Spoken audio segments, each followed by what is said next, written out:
Big story yesterday, the big move between Kansas City and Washington. Alex Smith traded from Kansas City to the Washington Redskins. Obviously, Kirk Cousins will not be under center next year. To kind of absorb it, dissect it, break it down, Lake Lewis does a great job covering the Skins. Also, the NFL, kind enough to join us. Little Washington perspective. First and foremost, always good to talk to you, my friend. Shocked or surprised or not surprised? A little surprised. I wouldn't say shocked because they had to do something. You can't just let Cousins walk, and we all knew. You and I had talked about this. I've told you off there many times that Kirk wasn't coming back. Nope. So they had to get something for him, and I think what they're getting in a lot of ways is an upgrade. I know Alex Smith's, a couple years older than Kirk Cousins, and this isn't to demean Kirk at all. I mean, he's a very good quarterback.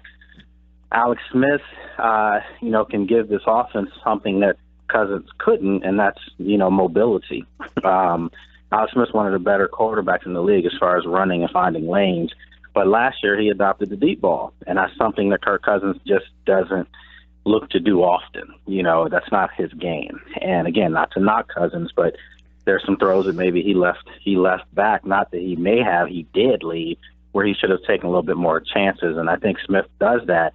And the last thing, which is a big telling sign, is if you go and look at their stats, side by side, they're very similar, almost eerily similar, with one exception. Alex Smith threw 5 interceptions, Kirk Cousins threw 13. So and the knock on Cousins at times, the inopportune time, the fourth quarter pick, the killer pick. Right, and so people are going to say Alex Smith 1-5 in the playoffs. I get all of that. Kirk Cousins is 0-1 in the playoffs. So at least Alex Smith was getting his team in the playoffs. And, they lost to some guys, Ben Roethlisberger, Tom Brady. That's not really something to feel bad about.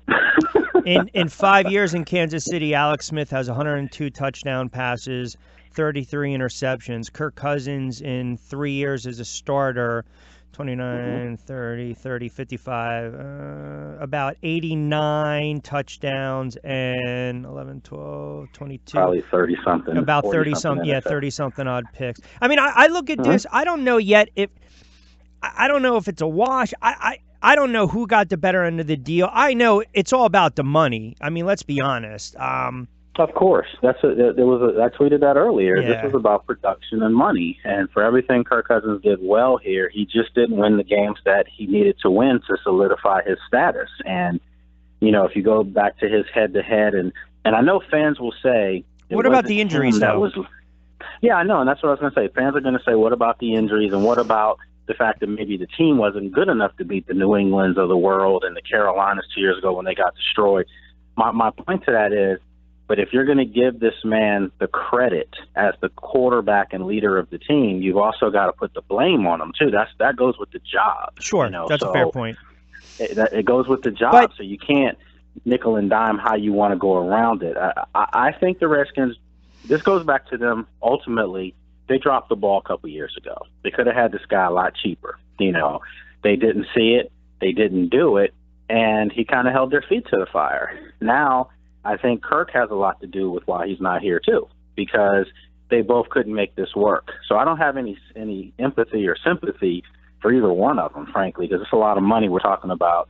And I know some guys in that locker room. I won't mention any names, but I know guys who have flat out told me that they don't like hearing you want to win and you want to have a winning culture, but you're turning down a lot of money over the last 2 years in contracts. So, both parties are to blame in this.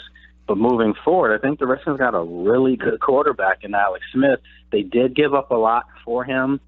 I wasn't a big fan of putting Kendall Fuller in any package because to me, he was their best cornerback last year. Not slot guy. He was their best cornerback, and he's 22, and he was a first-round grade coming out of Virginia Tech, but he had the knee injury, which kind of had his rookie season be so up and down you just didn't know. But last year, in his second year, he blossomed and led the league. Led the team in interceptions and was just very steady. So a lot of fans are upset about that. But the Redskins, in order to get Alex Smith, they had to entice the pot. I mean, there were other teams that were going to try to get him. Make no mistake about it. Cleveland was going to go after him, especially with Haley now, their offensive coordinator. They have history from Kansas City together. So they had to put somebody in there to make it worthwhile. I thought maybe it could have been a guy like Sua Cravens, someone like that. But, I mean, it is what it is, and I think, you know, it's going to be interesting to see. But they have a professional at quarterback.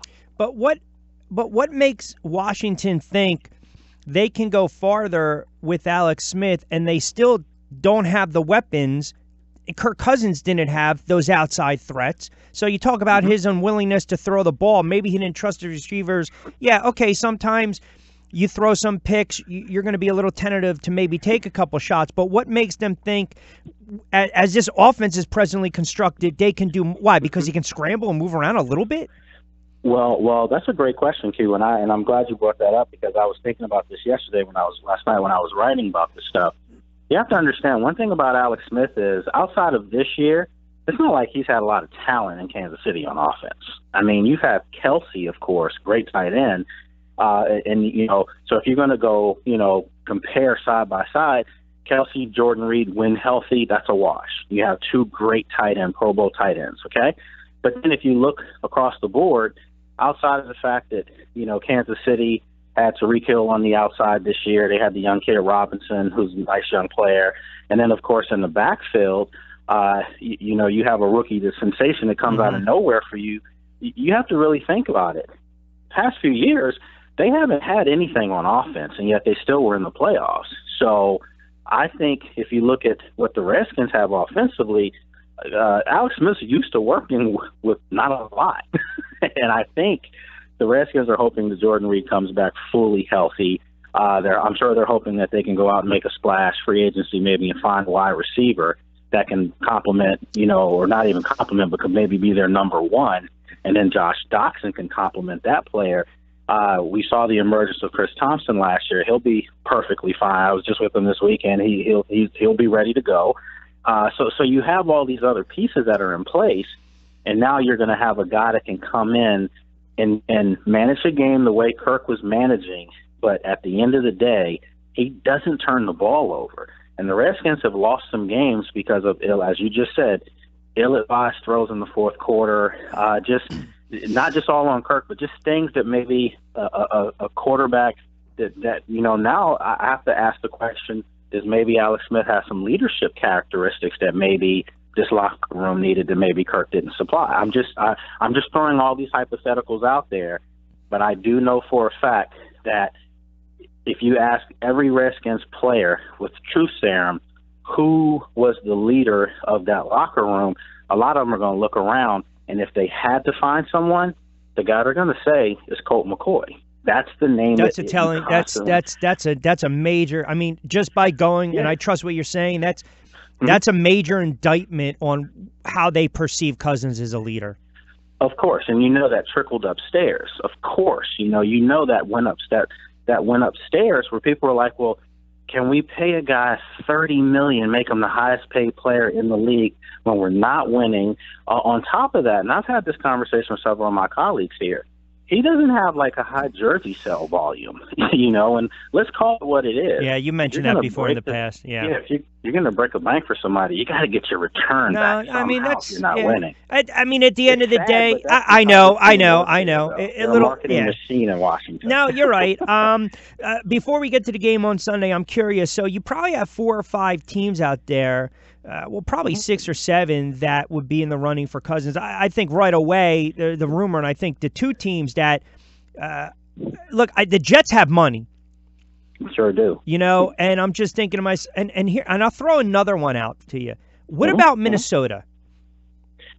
See, that's my wild card. My wild card is, if you're Minnesota, you look at the 3 players that you had at quarterback. They all at times have shown you that they can be very productive. But you know what? There's going to be a feeling in that locker room of if you pick the wrong one of the 3, it could tear your locker room apart. It really could. There's a dynamic there that there's guys that believe that Case Keenum has played himself into a spot.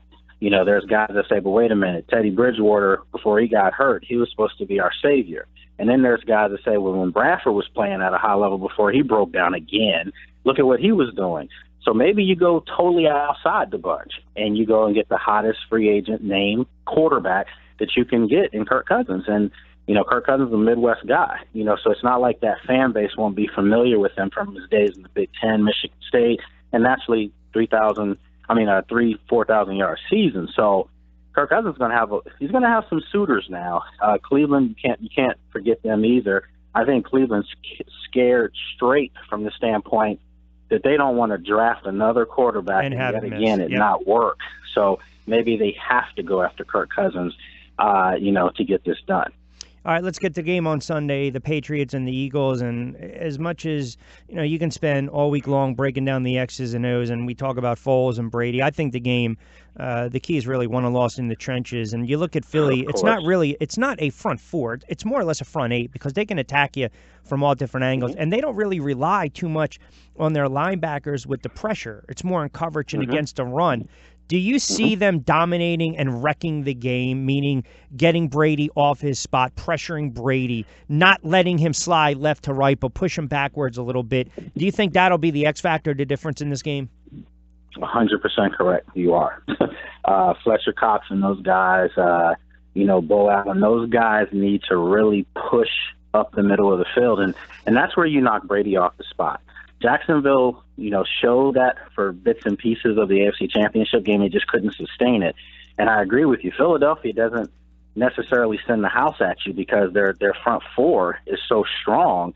And every now and then you might see a Brandon Graham or someone come in. But at the end of the day, if Philadelphia can control the trenches on defense and keep Brady from setting and looking for those intermediate, slant patterns that they run so well, which are almost like running plays for them, I think Philadelphia has a legitimate chance to not just be in this game. I think Philadelphia has a legitimate chance to win this football game because, let's face it, they've lost 2 times this year. I mean, I don't know what else people need to see to be convinced that this is a complete football team.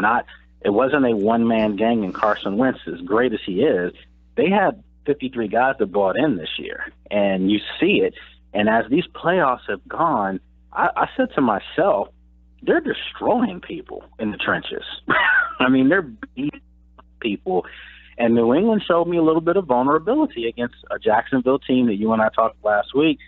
Got a little full of themselves when they went up 14-3 and forgot who they were playing, and it came back and backfired on them. So I'm looking forward to seeing a very competitive Super Bowl yet again. We've had a couple over the past few years.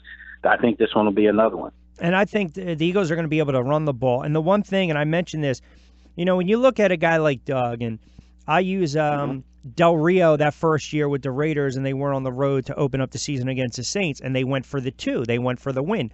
You look at last year with Doug, he went, tried to win a couple games late. The Baltimore game, he would go on 4th down. The one thing he did that I really think it's been overlooked, forget about how well he's coached this year and really kind of, allowed Foles over the last several weeks to just, be Foles and go out and make a couple plays when you need to make a couple plays. The fact that they're up 21-7 against Minnesota, and they did what Jacksonville didn't do. Jacksonville decided to run the ball with 55 seconds left against the Pats instead of stretch the lead.